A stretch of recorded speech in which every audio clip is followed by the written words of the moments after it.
பத்ராளி என்ன இதெல்லாம் நீ சொன்னியா? பாத்தியல மாமா, அத்தை என்னெல்லாம் பண்ணி வச்சிருக்காவ நீ.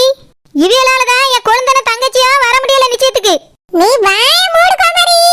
தேவையில்லாம வீட்டுல பிரச்சனை எழுத்து விட்டுட்டு இருக்க. நான் எது செஞ்சாலும் நல்லதுக்கு தான் செய்வேன். ஏல பத்ராளி எது நல்லதுன்னு சொல்லியா? என் மவன வரேன்டான்னு சொன்னது நல்லதா? சித்தி, நீங்க இப்படி பண்ணிருப்பீன்னு நான் கொஞ்சம் கூட எதிர்பார்க்கவே இல்லை. என் தம்பிக்கு தான் உடம்பு சரியில்லை, நான் உண்மையிலே நம்பிட்டேன். இப்படி பண்ணிருக்கீங்களே சித்தி. தம்பி ஆனந்த், நீ கூட எங்க கிட்ட போய் சொல்லிட்டால. அண்ணன் எத்தனை தடவை கேட்டேன், அண்ணன்ட்டையாவது உண்மையை சொல்லிருக்கலாம்லப்பா. நீ என்ன இதெல்லாம்? என்னை மன்னிச்சிருங்க அண்ணே. மன்னிப்பு கேட்டா எல்லாம் சரியாயிருமா? அண்ணன்ட்ட நீ போய் சொல்லி இருக்க கூடாது, அம்மாட்டே நீ போய் சொல்லி இருக்க கூடாது. நீ செஞ்சது பெரிய தப்புப்பா. நீ இப்படி செய்வான்னு நான் எதிர்பார்க்கல. எல்லாரையும் ஏமாத்திட்டியப்பா. நான் கூட நீ சொன்னதெல்லாம் உண்மை நம்பி உனக்கு உடம்பு சரியில்லையான்னு போனுக்கு மேல போன் அடிச்சு கேட்டுட்டு இருந்தேன். இவ்வளவு நேரம் வரைக்கும் உனக்கு உடம்பு சரியில்லைன்னு பதறி போய் இருந்தேன். இப்ப தானே தெரியுது எது உண்மைன்னு.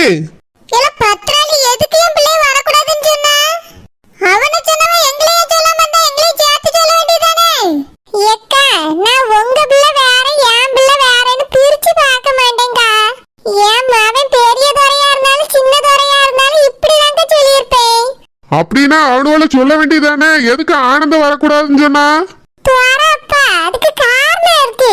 என்ன காரணனாலும் இருந்துட்டு போட்டோம். என் அண்ணன் மகனை வரக்கூடாதுன்னு சொல்றதுக்கு நீ யாரு? சொல்லி எல்லாம் ஒரு காரணம் இருக்கு, அதனால தான் சொன்னேனே. உங்க அண்ணன் பிள்ளையா இருந்தா என்ன, நம்ம பிள்ளையா இருந்தா என்ன, எல்லாம் எனக்கு ஒண்ணுதான். ஒண்ணுக்குள்ள ஒண்ணா நம்ம கடக்கணும், பிரிச்சு பாப்பேனா? இல்ல அக்காவும் அத்தானும் தான் நம்மள பிரிச்சு பாப்பாவல. நாங்க அப்படி பிரிச்சு பார்க்க மாட்டோம் பத்ராளி. நீ எதுக்காக என் பிள்ளை வரக்கூடாதுன்னு சொன்னா? ஏக்கா அது வந்து நம்ம சீப்பாக்கு பாத்துக்க மாப்பிளைய ஆனந்து தெரியாம அன்னைக்கு பிடிச்சு அடிச்சுட்டான் பத்தியலா. அதுக்குதான் நான் சொன்னேன்ல, மாப்பிள்ளை வீட்ல மன்னிப்பு கேட்கணும் வாரோம் நீ. ஏக்கா உங்களால கூட்டிட்டு போய் மன்னிப்பு கேட்கறதுல எனக்கு இஷ்டம் இல்லக்கா, அதனால தான் நானே வீட்டை மன்னிப்பு கேட்டேன். அதுக்கு அவியதான் ஒரு கண்டிஷன் போட்டாவ. அப்படி என்ன சித்தி கண்டிஷன் போட்டாவ? அதே மாப்பிள்ளை ஆனந்த அடிச்சுட்டான்ல, அதான் இவன் மகத்தை பார்க்கவே அவியலுக்கு அசிங்கமாவும் அவமானமாவும் இருக்கான். அதனால அந்த நிச்சயத்துல மாப்பிள்ளை இவனை பார்க்க விரும்பலன்னு சொன்னாவ. அப்படி பார்த்தா மனசு கஷ்டப்படும், நிச்சயமும் சரியா நடக்காதுன்னு சொன்னாவக்கா. அதனாலதான் இந்த விஷயத்துக்காக எதுக்கு நிச்சயத்தெல்லாம் நிறுத்தணும், அதனாலதான் ஆனந்த் கிட்ட போய் பேசினேன். அவன் தான் தங்கச்சி நிச்சயம் நல்லபடியா நடக்கணும்னா நான் வீட்லயே இருந்துக்கிறேன் சித்தின்னு சொல்லிட்டு வீட்லயே இருந்துக்கிட்டான்க்கா. ஏன் வாயினால அவனை வராதன்னு சொல்லல, அவன்கிட்ட போய் இந்த மாதிரி கதையா அப்படின்னு சொன்னேன், அவ்வளவுதான். பிள்ளையே புரிஞ்சுக்கிட்டு நான் வீட்ல இருந்துக்கிறேன் சித்தி, நீங்க நிச்சயத்துக்கு போயிட்டு வாங்கன்னு சொல்லிட்டான். உங்ககிட்ட சொன்னா நீங்களும் நிச்சயத்துக்கு வரமாட்டேன்னு சொல்லுவீன்னா அவன் இந்த மாதிரி போய் சொல்லிட்டான்க்கா. எல்லாம் என் மக வாழ்க்கைக்காக தான். உங்களுக்கும் நான் சொல்ல வரது என்னன்னு புரியும்னு நினைக்கேன். புரியுது பத்ராளி, என்கிட்ட நீ சொல்லியிருக்கலாம்ல ஒரு வார்த்தை. நான் நேரடியா மாப்பிள்ளை வீட்டுல போய் பேசியிருப்பேனே. இந்த பிரச்சனையை சமாதானமா முடிச்சிட்டு எல்லாரும் போய் கலந்துட்டு இருக்கலாமே. இப்படி என் மகன்கிட்ட போய் சொல்லி அவனை வரவிடாம பண்ணிருக்கே பத்ராளி, உனக்கு இது நியாயமா இருக்கா?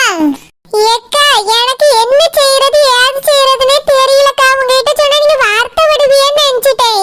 அதனாலதான் ஆனந்துகிட்ட இந்த விஷயத்த சொன்னே, அவன் புரிஞ்சுக்கிட்டான். நான் பாட்டுக்கு இதை வெளிப்படையா சொல்ல போய் நீங்க கோவப்பட்டுட்டா நான் என்ன செய்ய? யாருமே நிச்சயத்துக்கு வராம போயிருவீங்கிறதுனால தான் சொல்லலக்கா. அது எப்படி நாங்க வராம போவோம்? உன் வீட்டு பிரச்சனை என் வீட்டு பிரச்சனையா தான் நான் பாக்கேன். உன் குடும்பம் வேற என் குடும்பம் வேற நான் பிரிச்சு பார்த்திருக்கணும்.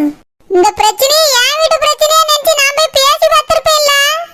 அதுக்கும் சரி வரலன்னா அந்த மாப்பிள்ளைய வேண்டாம் நம்ம முடிவு எடுத்திருக்கலாம். அது எப்படி என் பிள்ளை மூஞ்சில முழிக்காம அவன் இந்த வீட்டுக்கு வந்துட்டு போவான்? ஏக்கா அது வந்து அடிச்சுட்டான் பாத்தியலா, அதான் அவிய சங்கடப்படியாவக்கா. நீ இந்த மாதிரி பேசாத பத்ராளி. இந்த அளவுக்கு பண்ணிட்டாலும் என்ன கல்யாணத்துக்கு நாங்க வர மாட்டோம். ஐயோ ஏக்கா. மைனி, நீங்க அது கல்யாணத்துக்கு வரமாட்டேன்னு சொல்றீங்க. அந்த கல்யாணமே வேண்டாம், நிறுத்திடுவோம். என்னங்க நிச்சயம் முடிஞ்சிட்டு? முடிஞ்சா என்ன, எங்க அண்ணன் வீட்டுல வரலன்னா இந்த கல்யாணமே வேண்டாம். நம்ம பிள்ளைக்கு வேற ஒரு நல்ல மாப்பிள்ளைய பார்த்து கட்டி வைப்போம். ஏக்கா என் புருஷன் எப்படி பேசியாவோ பாருங்கக்கா. இந்த மாதிரி பிரச்சனைகள் வந்துடக்கூடாதுன்னு நான் அந்த மாதிரி செஞ்சேன்க்கா. தயவு செஞ்சு நீங்களாவது புரிஞ்சுக்கிடுங்க. நான் பையன மாதிரியே இவியலும் பேசியாவ நீங்களும் பேசுறீங்க. இதுக்காக தான்க்கா நான்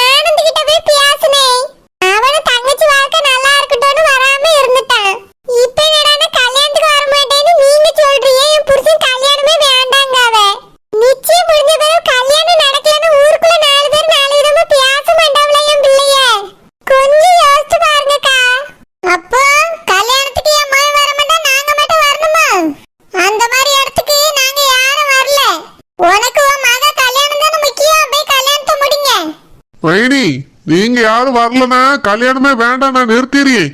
மாப்பிள்ளை வீட்டுல போய் நான் பேசியேன். ஐயோ நீங்க கொஞ்சம் சும்மா இருங்களா. ஏக்க பாட்டில நீங்க வரலன்னு கல்யாணத்தை நிறுத்திடலாமாங்கவே. என் பிள்ளை வாழ்க்கை கொஞ்சம் யோசிச்சு பாருங்க. நிச்சயம் முடிஞ்ச பிறகு கல்யாணம் நின்னு போச்சுன்னா வாழ்க்கை என்ன ஆவறது? இதுக்கு மேல அவளை யார் கெட்டுவா? இங்க பாரு பத்ராளி, நாங்கெல்லாம் வரணும்னு நினைச்சேனா அந்த மாப்பிள்ளை வீட்ல போய் நீனே பேசு. இனி நாங்க வந்து யாரும் பேச வர மாட்டோம். ஒரு அடி ஏதோ தெரியாம அடிச்சு விட்டா அதுக்காக என் பிள்ளை நிச்சயத்துக்கே வராம இருந்திருக்கான். நீனும் இதுக்கு உடந்தையா இருந்திருக்கா. இந்த விஷயம் மட்டும் எனக்கு தெரிஞ்சிருந்தா நாங்களும் வந்திருக்க மாட்டோம். இல்லனா நீனாவது முதல்ல எங்கிட்ட இந்த விஷயத்தை சொல்லியிருக்கணும். நாங்களே பேசி இந்த பிரச்சனையை சுமூகமா முடிச்சிருப்போம். நீயாவே எப்போ ஒரு முடிவு எடுத்தியோ அந்த விஷயத்தை போய் நீ தான் பேசணும். நாங்க கல்யாணத்துக்கு வரணும்னு நினைச்சேனா மாப்பிள்ளை வீட்டுல போய் பேசு. அது என் மகன் கல்யாணத்துக்கு வரதுக்கு ஒத்துக்கிட்டாவன்னா நாங்களும் வருவோம். இல்லன்னு வச்சுக்க நாங்களும் வரமாட்டோம், யாரும் வரமாட்டாவே. முடிஞ்சா நீனே போய் கல்யாணத்தை முடிச்சுக்க, இல்லன்னா என்கிட்ட அதை பத்தி பேசவே பேசாத. மைனி, நீங்க யாருமே வரலன்ன பிறகு கல்யாணம் எப்படி நடக்கும்? நடக்காது மைனி, நானே நிறுத்தியேன். ஏங்க நீங்க கொஞ்சம் சும்மா இருங்க, நான் மாப்பிள்ளை வீட்ல பேசி. நீங்களும் என் கூட வாங்க. என்னால வந்து எங்கேயும் பேச முடியாது. ஆனந்த் வரக்கூடாதுன்னு வாங்கிட்டு தானே சொல்லியிருக்காவ. நீயே போய் அவியிட்ட பேசு. ஆனந்த் வந்தாதான் இந்த கல்யாணம் நடக்கும்னு சொல்லு. ஒத்துக்கிட்டா இந்த கல்யாணம் நடக்கட்டும், இல்லனா கல்யாணமே வேண்டாம்னு சொல்லிட்டு வா. செல்லம்மா, பாத்தியா என்ன நடந்திருக்குன்னு? குழந்தைய மண்டபத்துக்கு வராம இருந்தது காரணம் இவிய தானா? ஆமா மேனி, இந்த விஷயம் நம்மளுக்கு தெரியாம போச்சே. இங்கனே தான் சுத்திக்கிட்டு இருந்தோம். இந்த விஷயம் நம்மளுக்கு தெரியாம போச்சே. சரோஜாக்கு தெரிஞ்சிருக்கு, தங்கச்சி சொல்லியிருப்பா போல. ஆமா மேனி, அவதான வீட்டுல கிடந்தா அவதான் சொல்லியிருப்பா போல. சின்னத்தை இப்படி பண்ணிருக்க கூடாது. அவிய என்னதான் குழந்தை வரக்கூடாதுன்னு சொல்லியிருந்தாலும் இவிய கேட்டிருக்க கூடாது. கண்டிப்பா எல்லாரும் வருவாங்கன்னு சொல்லி இவிய கூட்டிட்டு வந்திருக்கணும். ஷில்பா கல்யாணம் தான் முக்கியம்னு இவிய வந்து குழந்தைன்ட்ட சொன்னாவளா. குழந்தை அதை கேட்டுட்டு நான் வீட்லயே இருந்துக்கிட்டேன்னு சொல்லிட்டாவளா. மைனி, எத்தனை தடவை தெரியுமா அண்ணன் அங்க இருந்து போன் அடிச்சாவே. உடம்பு சரியாயிட்டா என்ன செய்து அது செய்துன்னு ஒரே போன் அடிச்சுட்டு கேட்டுட்டே தான் இருந்தாவே. நானும் அண்ணன் அப்படி பதறியதை பார்த்துட்டு ரொம்ப உடம்புக்கு முடியல போலன்னு நினைச்சேன். பார்த்தா எல்லாம் பொய்யாலா இருந்திருக்கு. என் தம்பி இருந்தாலும் இப்படி நடிச்சிருக்க கூடாது. உண்மையா எங்க அண்ணன்ட்டையாவது சொல்லியிருக்கணும். எங்க அண்ணனுக்கு யாருக்காவது உடம்பு சரியில்லைனாலே போதும், ரொம்ப பதறுவான். அப்படி இருக்கும்போது இப்படி செஞ்சிருக்க கூடாது என் தம்பி. குழந்தை என்ன பண்ணுவாவ? சின்னத்தை தான் போய் சொல்லியிருக்காவ. தங்கச்சி வாழ்க்கை நல்லா இருக்கணும்னா நீ இந்த மாதிரி செய்யணும். அதனாலதான் குழந்தை போய் சொல்லிட்டு வீட்டுல படுத்து கிடந்திருக்காவ. இல்லனா குழந்தை எதுக்கு வீட்லயே இருக்க போறாவ? எல்லாம் ஷில்பாக்கு நல்லபடியா நிச்சயம் முடியணும் தான். அதுக்காக காலம் முழுக்க மூஞ்சல் முழிக்க கூடாதுன்னு சொல்லுவாவ. கேட்டுட்டு இவன் வீட்டுக்குள்ளே இருப்பானா? என்னைக்கா இருந்தாலும் சொந்த பந்தமா ஆன பிறகு முகத்துல முழிச்சுதானே ஆகணும். அப்படியே அவியலுக்கு பார்க்க இஷ்டம் இல்லைன்னா இப்பவே கல்யாணம் வேண்டாம்னு சொல்லிட்டு போக வேண்டியதானே. இப்ப பாருங்க, நிச்சயம் வேற முடிஞ்சு போச்சு. எங்க அம்மா வேற ஆனந்த் வரலன்னா இந்த கல்யாணத்துக்கே நாங்க வரமாட்டோம்னு சொல்லிட்டா. இனி சித்தி என்ன பண்ண போறாவளோ தெரியல. சின்னத்தை நம்மகிட்ட கூட இந்த விஷயத்த சொல்லல பாரா. ஆனா சரோஜா கரெக்டா கண்டுபிடிச்சிட்டா. அவ சரியான ஆளுமைனி. அவ குழந்தை அவ தங்கச்சினா அந்த விஷயத்துல எல்லாம் கரெக்டா இருப்பா. அதனாலதான் நோண்டி எடுத்து விஷயத்த கண்டுபிடிச்சு வந்து சொல்லியிருக்கா. இப்போ அத்தை செஞ்சதும் வேஸ்டா போச்சுல செல்லம்மா. நிச்சயத்துக்கு வரக்கூடாதுன்னு சொல்லி வச்சு அப்படியே நிச்சயத்தை முடிச்சிட்டாவ. இப்ப எல்லா விஷயமும் தெரிஞ்சதுனால இவ கல்யாணத்துக்கு வரமாட்டேன்னு சொல்லியாவ. இது மட்டும் தெரியாம இருந்திருந்தா கல்யாணமும் நல்லபடியா முடிஞ்சிருக்கும். அதுக்கு பிறகு இந்த விஷயம் தெரிய வந்தாலும் பெருசா இருந்திருக்காது. இப்போ ஷில்பா கல்யாணம் நடக்குமோ நடக்காதான்னு தெரியலையே, அந்த மாதிரிலாம் ஆக்கி விட்டாவ. சரோஜா சரியான அவசரம் கொடுக்க.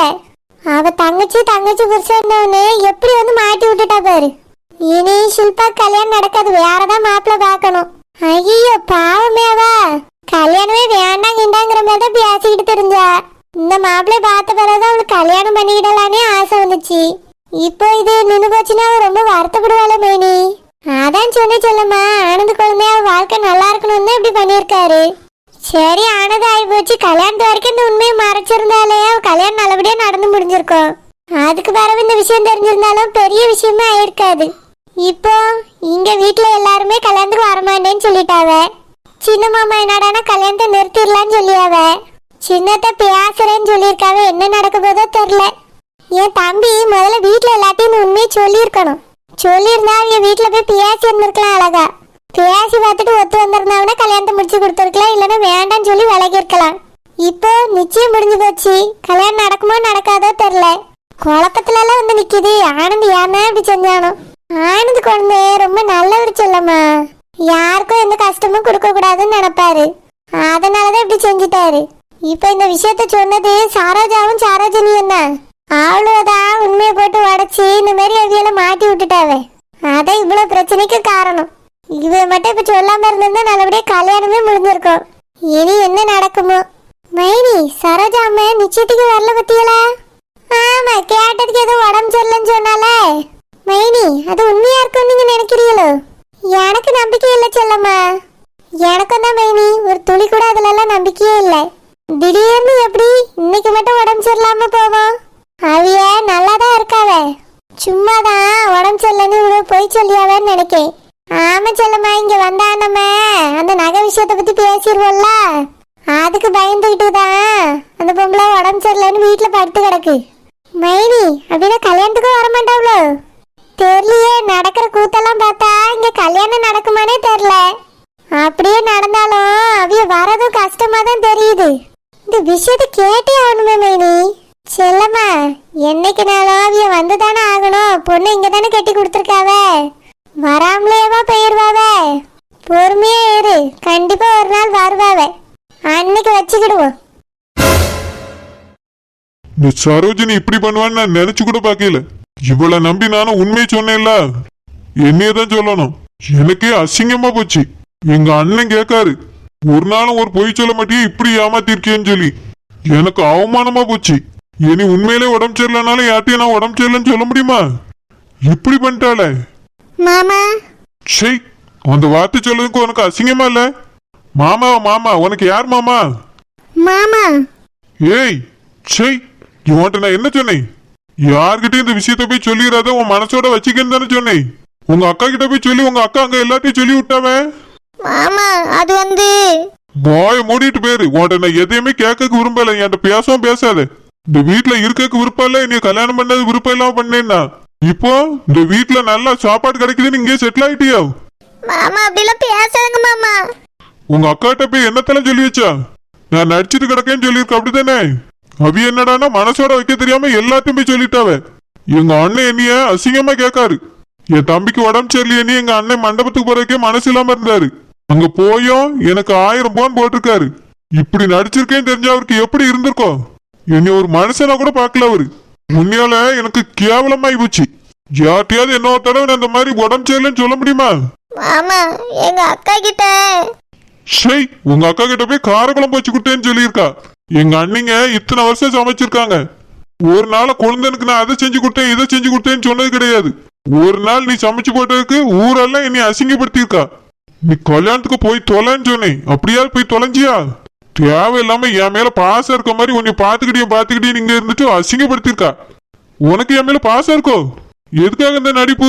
ஏன் இந்த நாடகம்? மாமா, அப்படிலாம் இல்ல மாமா. எங்க அக்கா போன் அடிச்சு என்ன சாப்பிட்டாவன்னு கேட்டாளா? அதனால எல்லாத்தையும் அப்படியே சொல்லிட்டா. இல்ல மாமா, நீங்க ஏய், இந்த விஷயத்த நான் உன்கிட்ட சொல்லும் போதே யார்ட்டையும் சொல்லிடாதுன்னு சொன்னேன்ல. உன்னை நம்பிதானே எல்லா விஷயத்தையும் உன்கிட்ட சொன்னேன். எதுக்காக உங்க அக்கா கிட்ட போய் சொன்னா? உன்னெல்லாம் இந்த வீட்டுல வச்சிருக்க பத்தியா என்னதான் சொல்லணும். உன்னை நம்பி ஒரு விஷயத்த நான் சொன்னேன் பத்தியா, என் புத்தியதான் செருப்பால அடிச்சுக்கிட்டானு. மாமா, அப்படிலாம் சொல்லாங்க மாமா. எங்க அக்கா நீங்க உண்மை சொல்லதுக்கு முன்னாடியே போன் போட்டா. அப்பதான் அவிய சாப்பிட்டுட்டு இருக்காவுக்கான்னு சொன்னேன். வாய மூடு. இனி நீ சொல்றது எதையுமே நான் நம்புற மாதிரி இல்ல. உன் பொய்ய உன் கூட வச்சுக்க. இப்படிதான் கவரிங் நகை போட்டுட்டு வந்துட்டு தங்கம் தங்கம்னு சொல்லி ஏமாத்திக்கிட்டு இருந்தா. அந்த கவரிங் நகை என்னையும் போட வச்சிருக்கா. அத கூட மன்னிச்சு உன்னை ஏத்துக்கிட்டேன். எல்லாத்தையும் சப்போர்ட் பண்ணேன். ஏன் எங்க அம்மாட்ட போய் எல்லா விஷயத்தையும் சொல்லி சமாளிச்சு விட்டுருக்கேன். உங்க அம்மா கிட்ட கூட இந்த விஷயத்த நீ கேட்க வேண்டாம் எங்க அம்மா சொல்லிக்கிட்டு இருக்கா. நீ என்னடானா என்னை தெருவுல பிடிச்சு கொடுத்துட்டா, கேவலப்படுத்திட்டா. இங்க பார், இதுக்கு மேல நான் இந்த வீட்டு பக்கமே வர மாட்டேன். உன் மூஞ்சிலே முழிக்க மாட்டேன். தோட்டத்திலே தங்கிக்கிடி. உன் கையால எனக்கு சாப்பாடு மட்டும் கொண்டு வந்துடாத. மாமா, வேண்டாம் மாமா. முதல்ல இந்த வீட்டுல இருந்து கிளம்பி உன் வீட்டுக்கு போற வேலையை பாரு. இனிமேல் என் கண்ணு முன்னாடி வந்துடாத. என் தங்கச்சி வாழ்க்கை நல்லபடியா அமையணும் தானே சித்தி நீ மண்டபத்துக்கே வர வேண்டாம்னு சொன்னாவே. இப்போ நீ அவ வாழ்க்கையை சேர்த்துக்கு எடுத்துட்டா. உன்னையால இப்போ அவ கல்யாணமும் நடக்குமோ நடக்காத தெரியல. இந்த வீட்டுல இருந்து யாருமே கல்யாணத்துக்கு வர மாட்டேன்னு சொல்லிட்டாவ. இப்போ உனக்கு உங்க அக்காளுக்கு சந்தோஷம் தானே? நீனாது நிம்மதியா அந்த வீட்டுல இரு. நீ இருக்க வரைக்கும் இந்த வீட்டு பக்கமே வரல, நான் போறேன்.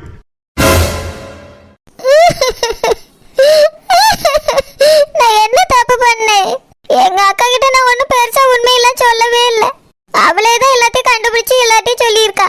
மாமாட்ட சொன்ன இனி நம்ப கூட மாட்டேங்காரு. இந்த வீட்டு பக்கமே வர மாட்டாவளையும், கண்ணிலையும் முழிக்க மாட்டாவலாம். நான் தோட்டத்துக்கு சோறு கூட கொண்டு போக கூடாதான். நான் சமைச்சா எதுவும் சாப்பிடவே மாட்டாவலாம். என் மூஞ்சிலே முழிக்க மாட்டாவலாம். இந்த வீட்டு பக்கம் வர மாட்டேன்னு சொல்லிட்டு போறவ. அவிய வீட்டுக்கு அவிய வராம எதுக்காக இருக்கணும்? நான் இந்த வீட்டுல இருந்தா தானே வர மாட்டாவே. நான் எந்தாலையாவது பாரு, மாமாவாவது சந்தோஷமா வீட்டுல இருக்கட்டும். நான் அந்த வீட்டை விட்டு கிளம்பி